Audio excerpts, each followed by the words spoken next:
आओ नचिए गाइए। छोटू यादव खमहरिया।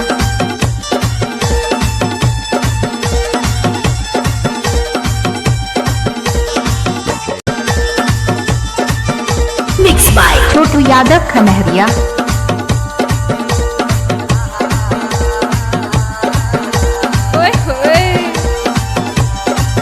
आप सुन रहे हैं छोटू यादव का मिक्स किया हुआ गाना।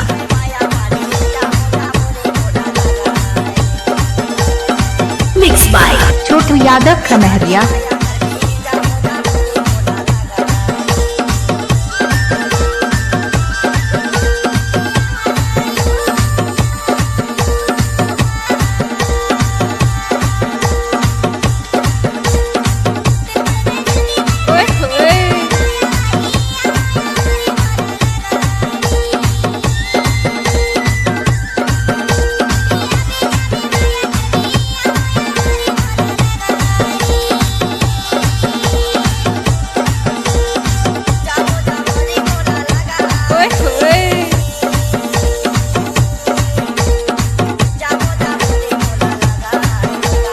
Mix by Chhotu Yadav Khamhariya.